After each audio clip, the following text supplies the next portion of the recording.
Salutați colombofilii! Azi începem anul 2025 cu vaccinarea, le dăm pastile de parazitare, mai întâi, la toți porumbeii. Nu pot să filmez când bat porumbeii, să vedem câte pastile e aici.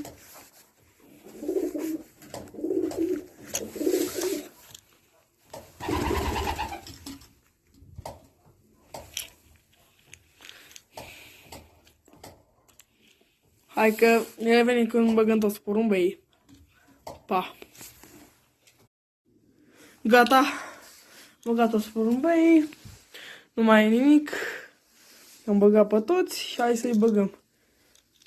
De asta, nu știu dacă mi-ajunge, că mi se pare că cam puține. E cam puține. Mi se pare. Să vedem. Revenim când vedem și la femele și când terminăm.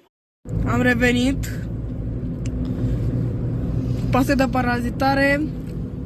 Mi-a rămas să mai fac la 6 porumbei 17 lei. Acum am fost la Voinieri să-mi cumpăr. Că am plecat de acasă să-mi cumpăr și mă duc să fac la femele. Ne vedem acasă. Am ajuns acasă și să vedem și la femelele astea asta și să o tragem pe 2024, să tragem și mamele care mi-au ieșit din femelele astea, puiuții care mi-au ieșit din femelele, să tragem și aici.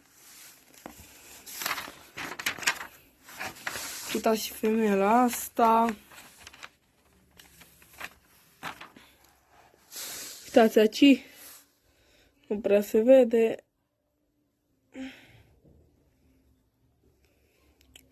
O, 2023, ăla a fost anul trecut. Seria de gold. Da. Hai să facem inventarul.